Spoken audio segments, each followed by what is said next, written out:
अजितदादा पवारसाहेब महाराष्ट्राला न लाभलेले मुख्यमंत्री.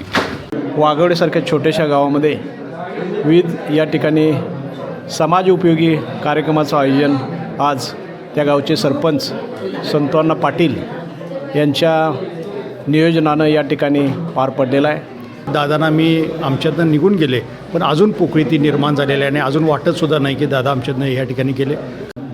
दादांच्या निधनामुळं प्रामुख्यानं संपूर्ण महाराष्ट्रभर, खास करून राष्ट्रवादी परिवारावर जो आघात झालेला आहे, त्यातून अजूनही आमचा कार्यकर्ता सावरलेला नाही. महाराष्ट्राच्या भूमीला एक लागलेला शाप आहे की एखाद्या माणसाची किंमत ही ती गेल्यानंतरच कळते. राष्ट्रवादी काँग्रेस पक्षाचा मी एक सामान्य कार्यकर्ता आहे आणि गेली 40 वर्षे त्या पक्षाचं काम करतो आहे. त्यामुळे पवार घराण्यावरची माझी असलेली निष्ठा. महाराष्ट्राचे दिवंगत उपमुख्यमंत्री अजितदादा पवार यांचा वाढदिवस खऱ्या अर्थानं जयंती म्हणून साजरा करण्यासाठी कार्यकर्त्यांचं मन धजावत. महाराष्ट्राचे दिवंगत उपमुख्यमंत्री नामदार अजितदादा पवार यांच्या जयंतीनिमित्त राधानगरी तालुक्यामधील वाघवडे येथे गावच्या सरपंच रुपाली पाटील, सामाजिक कार्यकर्ते संतोष पाटील यांच्या संयोजनामधून अजितदादांच्या स्मृतींना जतन करण्यासाठी विविध सामाजिक उपक्रमांचं आयोजन केलं होतं. रक्तदान शिबिर, विद्यामंदिर, वाघवडे येथील शाळेमधील विद्यार्थ्यांसाठी आरओ प्लांट प्रदान सोहळा, गुणवंत विद्यार्थ्यांचा सत्कार आणि शाळेतील सर्वच विद्यार्थ्यांना वह्या आणि फळे वाटप अशा उपक्रमांचं आयोजन या ठिकाणी केलं होतं. या कार्यक्रमासाठी राधानगरी तालुक्यातील राष्ट्रवादी काँग्रेसचे प्रमुख पदाधिकारी आणि कार्यकर्त्यांची उपस्थिती होती. प्रारंभी सर्व उपस्थित मान्यवरांच्या हस्ते दिवंगत नेते नामदार अजितदादा पवार यांच्या प्रतिमेचं पूजन करण्यात आलं. यानंतर सामाजिक कार्यकर्ते संतोष पाटील यांनी स्वखर्चातून शाळेतील मुलांसाठी उभारलेल्या आरओ प्लांटचा प्रदान सोहळा संपन्न झाला. सामाजिक भान जपण्यासाठी आयोजित केलेल्या रक्तदान शिबिराचं उद्घाटनही यावेळी करण्यात आलं. अजितदादांवर निस्सीम प्रेम करणाऱ्या अनेक कार्यकर्त्यांनी यावेळी उत्स्फूर्तपणे रक्तदान केलंय. या कार्यक्रमासाठी प्रमुख मान्यवर म्हणून उपस्थित असणारे विकास पाटील, गोकुळचे संचालक प्राध्यापक किसन चौगुले, भोगावतीचे माजी चेअरमन धैर्यशील पाटील कौलवकर, बिद्री साखर कारखान्याचे संचालक राजेंद्र भाटळे, फिरोज खान पाटील, सर्जेराव पाटील गवशीकर, माजी जिल्हा परिषद सदस्य विनय पाटील, जयसिंग खामकर, सुरेश चौगुले यांच्यासह उपस्थित राधानगरी तालुक्यातील सर्वच मान्यवरांच्या हस्ते शाळेमधील विद्यार्थ्यांना वह्या आणि फळांचं वाटप करण्यात आलं. यानंतर बोलताना सर्वच मान्यवरांनी नामदार अजितदादा पवार यांच्या निधनामुळे निर्माण झालेली पोकळी न भरून येणारी आहे, त्याबरोबरच महाराष्ट्राच्या राजकारणात नेहमीच त्यांची उणीव जाणवत राहील अशा भावना व्यक्त केल्या. वाघवडेसारख्या छोट्याशा गावामध्ये विविध या ठिकाणी समाज उपयोगी कार्यक्रमाचं आयोजन आज त्या गावचे सरपंच संतोअण्णा पाटील यांच्या नियोजनानं या ठिकाणी पार पडलेलं आहे. आजच्या जयंतीच्या निमित्तानं प्रामुख्यानं मराठी शाळेतल्या विद्यार्थ्यांना वह्या वाटप, गुणवंत विद्यार्थ्यांचा सत्कार आणि प्रामुख्यानं रक्तदान शिबिर अशा अनेक कार्यक्रम या ठिकाणी आयोजित केलेले आहेत. त्याचबरोबर मराठी शाळेमध्ये त्यांनी स्वतः या ठिकाणी आरओ प्लांट या ठिकाणी भेट दिलेला आहे. दादांच्या निधनामुळं प्रामुख्यानं संपूर्ण महाराष्ट्रभर, खास करून राष्ट्रवादी परिवारावर जो आघात झालेला आहे, त्यातून अजूनही आमचा कार्यकर्ता सावरलेला नाही. पण आजच्या या भावनात्मक कार्यक्रमाच्या निमित्तानं राष्ट्रवादी पक्षाचा कार्यकर्ता दादांची ऊर्जा घेऊन पुन्हा नव्यानं या ठिकाणी सक्रिय झालेला आहे. मी दादांच्या या जयंतीच्या निमित्तानं त्यांच्या स्मृतीला मनापासून वंदन करतो. अजितदादा पवारसाहेबांच्या जयंतीनिमित्त खरोखर एक आपल्या महाराष्ट्राला परका नेतृत्व मुकायचं लागलेलं आहे.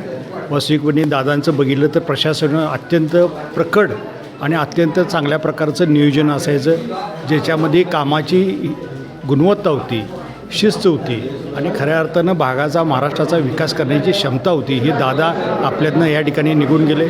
त्यांच्या जयंतीनिमित्त या ठिकाणी राधानगरी तालुक्याच्या वतीनं या वाघोडे गावामध्ये वृक्षारोपण असेल, त्याच पद्धतीचं आरओ प्लांटचं उद्घाटन असेल, रक्तदान असेल, गुणवंत विद्यार्थ्यांचा सत्कार असेल, हे सगळे उपक्रम या ठिकाणी त्या 7-8 दिवसामध्ये तालुक्याच्या वतीनं घेण्याचं काम केलेलं आहे. खरोखर दादांना मी आमच्यातनं निघून गेले, पण अजून पोकळी ती निर्माण झालेली आहे आणि अजून वाटतसुद्धा नाही की दादा आमच्यातनं या ठिकाणी गेले. खऱ्या अर्थानं दादांना अत्यंत चांगल्या प्रकारची आदरांजली वाहिली असे या ठिकाणी वाटतं. धन्यवाद. अजितदादा पवार साहेब महाराष्ट्राला न लाभलेले मुख्यमंत्री अशा व्यक्तिमत्वाचा आज वाढदिवस. खरं तर आजच्या वाढदिवसाला जयंती म्हणायला अजूनही मन धजत नाही, तोंडातनं शब्द फुटत नाहीत. कारण अजूनही असं वाटते त्यावेळेला कानावर दादांचा आवाज पडतो आहे. तर अशा वेळेला अजूनही वाटते की दादा आपल्यात आहेत, आमच्यात आहेत, आमच्यासोबत आहेत, कार्यकर्त्यांच्या सोबत आहेत. पण दादांचं नसणं हे आमच्यासाठी फार मोठी या महाराष्ट्राला, आमच्या राष्ट्रवादी पक्षाला आणि पक्षातील प्रत्येक कार्यकर्त्याला ही फार मोठी पोकळी आमच्यासाठी एक निर्माण झालेली आहे. त्यांची ही पोकळी कधीच भरून न येणार आहे. प्रत्येक वेळेला दादांचा ज्यावेळेला आवाज ऐकला जातो आहे त्यावेळेला खरंच एक फार कंठ दाटून येतो आहे की दादा आमच्यात नाहीत. कारण दादांचा कामाचा आवाका, दादांचं प्रशासनावरती असणारी पकड, दादांची लोकांच्यात मिसळण्याची जी भावना होती, दादांचं आपलेपण असायचं कार्यकर्त्यांच्यासाठीचं, ते खरंच अतुलनीय होतं. कारण मी गेली प्रत्येक वर्ष राजकारणात आल्यापासून ऐकतो आहे महाराष्ट्राच्या भूमीला एक लागलेला शाप आहे की एखाद्या माणसाची किंमत ही ती गेल्यानंतरच कळते. कारण माणूस असताना त्याची किंमत मोजली जात नाही, पण गेल्यानंतर प्रत्येकजण त्याच्याबद्दल चांगल्या भावना व्यक्त करतो आहे. आज प्रत्येकजण दादा गेल्यानंतर त्यांच्याविषयी म्हणत आलं, विरोधातला असू दे, पक्षातला असू दे, जवळचा असू दे, लांबचा असू दे, प्रत्येक माणूस म्हणत आला आहे. ह्याच्यासारखा काम करणारा माणूस आज आपल्याला महाराष्ट्राला मुख्यमंत्री म्हणून बघायला हवा होता. पण हे गेल्यानंतर नाही तर ते असताना म्हणायची लोकांची हे पाहिजे होती. तर आम्ही या जयंतीच्या निमित्ताने, वाढदिवसाच्या निमित्ताने आम्ही आज संतोअण्णा पाटील वाघोडेचे सरपंच असतील, आम्ही सर्व पक्षाच्या पदाधिकाऱ्यांनी आज त्यांच्या जयंतीच्या निमित्ताने एक संकल्प केला आहे. आम्ही सुद्धा दादांचे एवढं काम आम्हाला जमणार नाही, पण निश्चितपणे दादांच्यासारखं काम त्यांच्या एवढा आवाका जमणार नाही, पण त्यांच्या इथपर्यंतचा आवाका कामाचा निश्चितपणे वाढवू, पक्षासाठी ताकदीने काम करू. जनतेची जेवढी जास्तीत कामं आम्हाला करता येईल त्या दादांच्यासारखीच दादांच्याकडं पाहून आम्ही त्याच पद्धतीने काम करायचा प्रयत्न ठेवू. एवढीच हीच इथून पुढं आमची दादांना आदरांजली आहे. शेवटी या कार्यक्रमाचे संयोजक आणि ज्यांच्या नियोजनातून हा कार्यक्रम यशस्वी पार पडला त्याबरोबरच अखंड राधानगरी तालुक्यात ज्यांना पवार कुटुंबियांवरील निष्ठावंत म्हणून ओळखलं जातं अशा वाघवडे गावच्या संतोष पाटील यांनी आपली भावना मांडताना अजितदादांची उणीव नेहमीच जाणवत राहील आणि कार्यकर्ता म्हणून मी नेहमीच पवार कुटुंबियांसोबत असेन असे भावनोद्गार काढले. दादांना जाऊन आम्हाला ते विश्वासच बसत नाही अजून. म्हणजे ते जयंतीच असं म्हणताच येईना. खरं राष्ट्रवादी काँग्रेस पक्षाचा मी एक सामान्य कार्यकर्ता आहे आणि गेली 40 वर्षे त्या पक्षाचं काम करतो आहे. त्यामुळे पवार घराण्यावरची माझी असलेली निष्ठा, त्यामुळे आमदारचा कार्यक्रम मी राष्ट्रवादी काँग्रेसच्या तालुकाध्यक्ष सर असतील, आमचे भोगावती कारखान्याचे चेअरमन धैर्यशील पाटील साहेब असतील, यांच्या काना गाठलं आणि दादांची पुण्यतिथी ही म्हणजे जयंती, ही जयंती आम्हाला वाघोडेसारख्या लहान गावात घेऊया म्हणून मी सांगितलं आणि ती जयंती आम्ही घेतली. कार्यक्रमाचं आयोजन आज शाळेतील मुलांनी फळे वाटप होते, परत रक्तदान शिबिर आयोजित केले, त्यानंतर वया वाटप म्हणजे शालेय पूर्ण गुणवंत विद्यार्थ्यांचा सत्कार केला. त्यानंतर मी दादांच्यावर असणार प्रेम, या प्रेमाखातर आज 40-50 हजारचा आरो बसवला की एक दिवसातच सरासने सांगितलं. मी म्हणाल तुम्ही काय लागेल ते माझी इच्छा आहे की दादांच्यासाठी मला काहीतरी द्यायचं आहे. मग ते लगडतीने सांगितल्यावर ते आरोचं सिस्टीम आता बघितली तुम्ही, ती पूर्ण करून आम्ही तिथे घेतली. महाराष्ट्राचे दिवंगत उपमुख्यमंत्री अजितदादा पवार यांचा वाढदिवस खऱ्या अर्थानं जयंती म्हणून साजरा करण्यासाठी कार्यकर्त्यांचं मन धजावत नाही हे दिसून आलं. यामध्ये बोलणाऱ्या सर्व प्रमुख पदाधिकाऱ्यांनी आपल्या भाषणामध्ये उल्लेख केलेल्या सर्वच वक्त्यांनी दादांचा वाढदिवस जयंती म्हणून साजरी करण्यासाठी अजूनही मन धजावत नाही असा उल्लेख वारंवार केल्याचं दिसून आलं.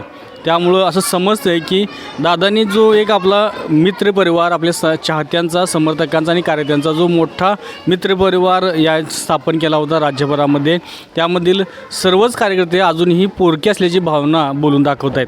त्यामुळं येणाऱ्या काळात अजितदादांचा उल्लेख नेहमीच होत राहील हे मात्र नक्की. अशाच नवीन अपडेट्स आणि आपल्या भागातील बातम्यांसाठी या चॅनलला लाईक करा, शेअर करा आणि सबस्क्राईब करा.